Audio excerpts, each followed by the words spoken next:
हाँ जी मित्रों, कैसे हो आप लोग। आई होप आप लोग बहुत ही बेटर होगे। एंड आज भी हम पॉलिटिकल साइंस ही पढ़ेंगे, ठीक है। आज का टॉपिक रहने वाला है भारत में लोकतंत्र विकेंद्रीकरण, स्थानीय स्वशासन, ठीक है। एंड इसमें जो पढ़ेंगे पंचायत, हमारे जो गांव समाज में रहता है, पंचायत भवन एंड ग्राम पंचायत एंड नगर निगम, ठीक है। तो एंड ये सब तो मैं कराऊंगा ही, बट अगर किसी स्टूडेंट को इस तरह का नोट्स चाहिए तो आप मेरे टेलीग्राम पे जाकर करके ये सब नोट्स ले सकते हो, ठीक है। पैसे में नहीं, मतलब फ्री में ले सकते हो, ठीक है। सबको लग रहा होगा पैसे में नहीं, पैसे में नहीं, फ्री में ले सकते हो, ठीक है। तो स्टार्ट करते हैं। स्टार्ट। लोकतंत्र का विकेंद्रीकरण अर्थ और महत्व क्या है, पहले ये समझते हैं। तो शासन की शक्ति और निर्णय लेने की प्रक्रिया को केंद्र से स्थानीय स्तर पर स्थानांतरित करना, इसका लक्ष्य सत्ता को एक स्थान पर केंद्रित करने के बजाय स्थानीय स्तरें जैसे राज्य, पंचायत, नगरपालिका पर विभाजित करना है। मतलब समझ में तो नहीं आया होगा, फिर से अच्छे से समझाता हूँ। शासन की शक्ति मतलब शासन है, उसकी शक्ति और निर्णय लेने की प्रक्रिया, शासन की शक्ति और निर्णय लेने की प्रक्रिया को केंद्र से, मतलब जो हमारा सेंट्रल गवर्नमेंट है, केंद्र से स्थानीय स्तर पर, जैसे कि लोकतांत्रिक विकेंद्रीकरण का मतलब है जैसे कि सेंट्रल में निर्णय लेने का अधिकार, शक्ति का अधिकार, या फिर किसी तरह का भी जो भी नियम कानून है उसके छोटे छोटे स्तर पर विभाजित करना ही लोकतंत्र का विकेंद्रीकरण है, ठीक है।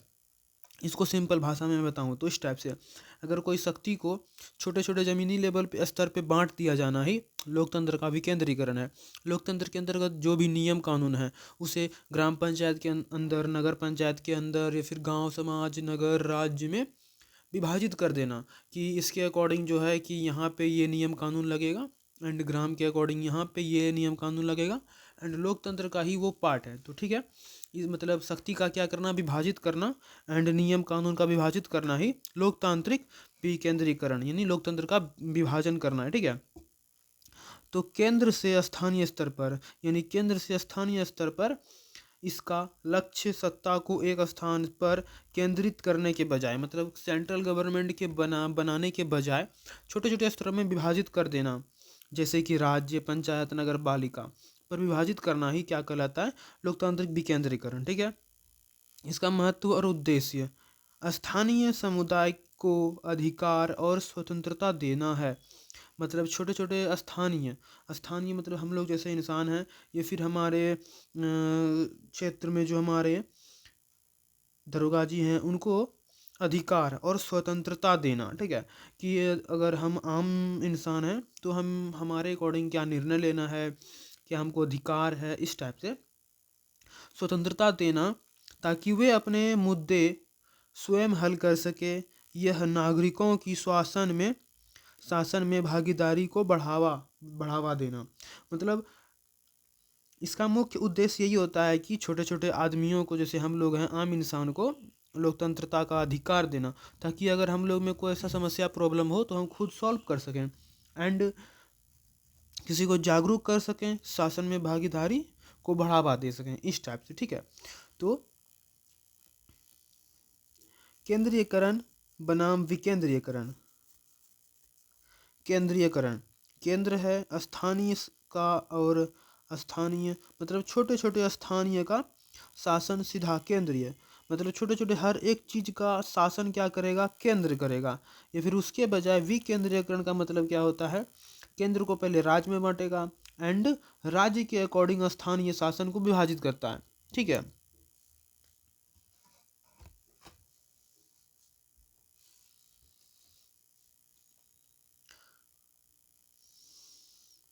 बेहतर शासन और स्थानीय ज़रूरतों को बेहतर समझना, इससे क्या होता है, महत्व क्या है। बेहतर शासन होता है, स्थानीय ज़रूरतों की बेहतर समझ आती है, तीव्र निर्माण प्रक्रिया, प्रशासनिक जवाबदेही में वृद्धि होती है, आम नागरिकों के लिए राजनीति की पाठशाला, इस टाइप में हमारा जो पॉइंट है कि महत्व क्या है, तो ये हमारा क्या है, महत्व है। तीव्र प्रक्रिया होता है जो भी कोई हमारे समाज में फिर कानूनों के अंदर जो भी किसी तरह गलती या फिर किसी तरह का समस्या आता है तो उसे तीव्र निर्णय प्रक्रिया होता है। प्रशासनिक जवाबदेही में वृद्धि होती है, छोटे छोटे स्तरों पे होता है, तो हर एक आदमी इसमें भाग लेता है। एंड जिसको ये नियम कोई नियम गलत लग रहा होता है तो उसका वो विरोध करते हैं। एंड प्रशासन को उसका जवाबदेही देना पड़ता है, ठीक है। तो इस तरह से विभाजित होता है, ठीक है। एंड स्थानीय स्थानीय स्वशासन अर्थ एवं ऐतिहासिक पृष्ठभूमि। अर्थ स्वशासन का शब्द सॉरी स्वशासन का शाब्दिक अर्थ है स्वयं का शासन। स्वयं का शासन यह एक ऐसा व्यवस्था है जहाँ नागरिक स्वयं अपने प्रतिनिधित्व को चुन करके अपने मामलों का प्रतिबंधन करता है। मतलब लोकतांत्रिक एक ऐसा पृष्ठभूमि है जहाँ पे स्वयं का शासन, यानी आप खुद चुनाव लड़ सकते हैं या फिर अपने पसंदीदा आदमी को चुनाव जिता के अपना जो भी प्रॉब्लम है, मामले हैं, उसका प्रबंधन करवा सकते हैं। भारत में ऐसे सरकार का तीसरा स्तर माना जाता है जो कि केंद्र राज्य सरकार के अधीन कार्य करता है। प्रकार ग्रामीण स्वशासन, पंचायत, शहरी स्वशासन, नगर पालिका, ठीक है। प्रकार क्या है? प्रकार आता है ये ग्रामीण स्वशासन जैसे पंचायतें और शहरी स्वशासन मतलब नगर पालिका, ये आता है। ऐतिहासिक पृष्ठभूमि क्या है? प्राचीन काल में ये हमारा स्तंभ है, मध्यकालीन में एंड ब्रिटिश काल में, इस तरह से इतिहास का पृष्ठभूमि है, ठीक है। प्राचीन काल में क्या चलता था? वेद, सभा, सहमति। चोल साम्राज्य में कुल ग्रामीण शासन थे। एंड मध्यकालीन में क्या चलने लगा? हमारे देश में स्वशासन, तो सल्तनत का चलने लगा, मुगल काल का चलने लगा गांवों में, ठीक है। पर व्यवस्था क्या थी? कमजोर हुई थोड़ी सी। एंड अब जब ब्रिटिश काल आया तो लॉर्ड रिपन 1882 में प्रशासन जिसमें स्थानीय स्वशासन का किया, ठीक है। और रिपन को भारतीय में स्थानीय स्वशासन का जनक कहा जाता है।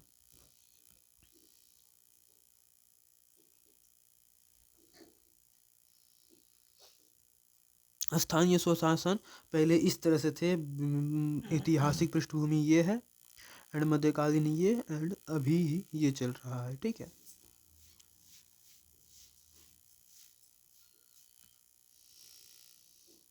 स्वतंत्रता के बाद विकास प्रमुख सहमति दो भागों में विभाजित किया गया हुआ है, ठीक है। बलवंत राय मेहता सहमति 1957।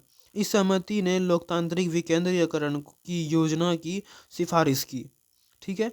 मुख्य सिफारिश त्रिस्तरीय पंचायती राज व्यवस्था की स्थापना का सुझाव।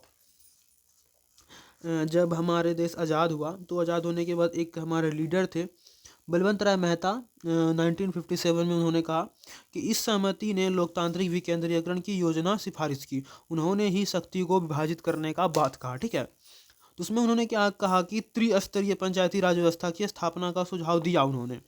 फर्स्ट टाइम तो क्या, जिला परिषद, पंचायत के बाद राज्य के बाद जिला परिषद, पंचायत समिति एंड ग्राम पंचायत। इस तरह से क्या हमारे शक्तियों का भी विकेंद्रीकरण किया गया छोटे स्तरों पर, स्थानीय स्तरों पर। एंड दूसरे थे अशोक मेहता समिति 1977 में। इसका उद्देश्य पंचायती राज व्यवस्था की कंपनियों को दूर करना था। इनका कहना था कि पंचायती राज व्यवस्था की कमियों को दूर करना, मतलब जो पंचायती राज व्यवस्था की कमी है उनको क्या करना, दूर कर देना। मुख्य सिफारिश क्या थे कि त्रिस्तरीय की जगह द्विस्तरीय प्रणाली का सुझाव मंडल, पंचायत और जिला परिषद सही रहेगा। और जो उनका कहना था कि पंचायती राज जो है, पंचायती राज सही नहीं रहेगा, जिला परिषद सही रहेगा एंड मंडल पंचायत, ठीक है, इस तरह से। और अन्य लोगों का सुझाव क्या था? पंचायतों का कराधान की शक्ति SC/ST के लिए ST/SC के लिए सीटों का आरक्षण। अन्य सुझाव ये देने लगे कि पंचायतों का कराधान की शक्ति SC/ST के लिए सीटों का आरक्षण रहेगा। अन्य महत्वपूर्ण समिति क्या कहने लगे? LM सिंघवी समिति 1986 में इसने पहली बार पंचायतों को संशोधन दर्ज देने की सबसे महत्वपूर्ण सिफारिश की। ठीक है, नेक्स्ट पेज में देखते हैं क्या।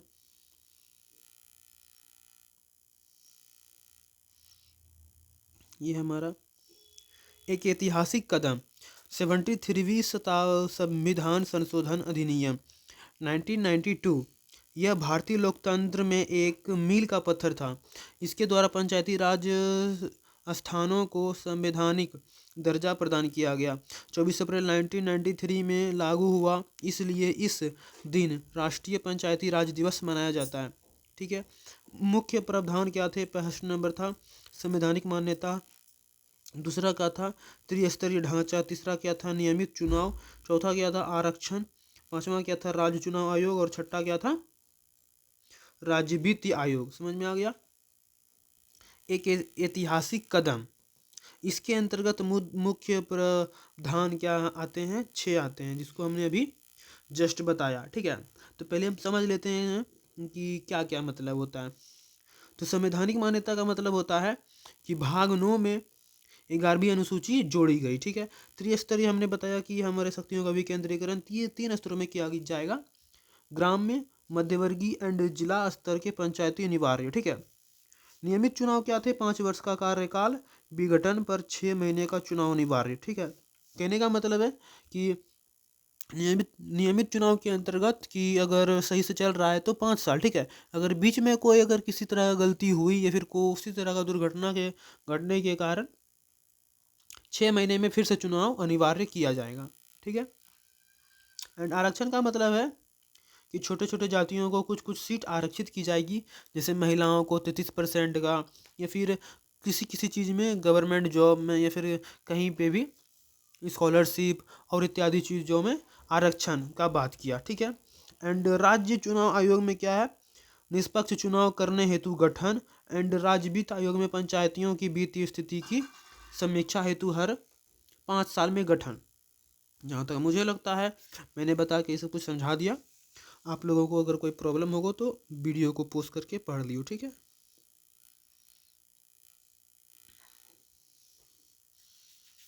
एंड नेक्स्ट पेज में है हमारा प्रत्यक्ष लोकतंत्रता की नींव, ग्राम सभा और त्रिस्तरीय ढांचा। ग्राम सभा की भूमिका एंड त्रिस्तरीय ढांचे की चित्रण। ठीक है, तो पहले हम यहाँ पे चित्रण समझ लेते हैं। जिला परिषद, जिला स्तरीय योजना सामान्य एंड जिला के बाद पंचायती राज्य, उसके बाद पंचायत के बाद ग्राम पंचायत, ग्राम पंचायत के बाद ग्राम सभा। इस तरह से हमारा क्या होता है, सब कुछ बटा हुआ है। एंड त्रिस्तरीय हमारा ये है। ठीक है, एंड ग्राम ये समझ में आ गया। एंड यहाँ पे क्या है, ग्राम सभा की भूमिका क्या है? ग्राम सभा पंचायती राज व्यवस्था की बुनियादी है। इसमें गांव के सभी पंचायती मताधिकार मतदाता 18 वर्ष संसदीय होते हैं, मतलब पंचायतीकृत मतदाता 18 वर्ष के बाद ही कोई वोट दे सकता है। एंड पंजीकृत मतदाता के अंतर्गत 18 वर्ष के ही सदस्य होते हैं। ठीक है, एंड यह प्रत्यक्ष लोकतंत्र का एक उत्कृष्ट उदाहरण है। ठीक है, क्योंकि अगर वोट देने का अधिकार उसे ही जो कि 18 वर्ष प्लस हो गया, यानी एडल्ट हो गया है, एंड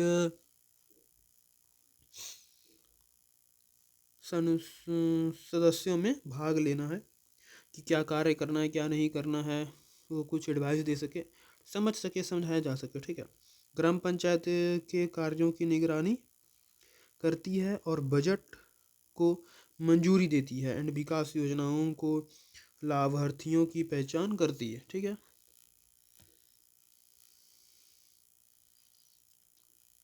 ये हमारा है ग्राम शासन का खाका 11वीं अनुसूची 9 विषय। ठीक है, इस अनुसूची में 29 विषय सम्मिलित हैं, जिन पर पंचायतों के योजना बनाने और उन्हें लागू करने की शक्ति दी गई। फर्स्ट नंबर में हमारा कृषि और भूमि सुधार, दूसरा नंबर में हमारा लघु सिंचाई और जल प्रबंधन, थर्ड नंबर में पशुपालन, डेयरी और मत्स्य उद्योग। फोर्थ नंबर में है हमारा ग्रामीण आवास और पेयजल। और 5 नंबर में है सड़क, पुलियाँ एंड और पुल।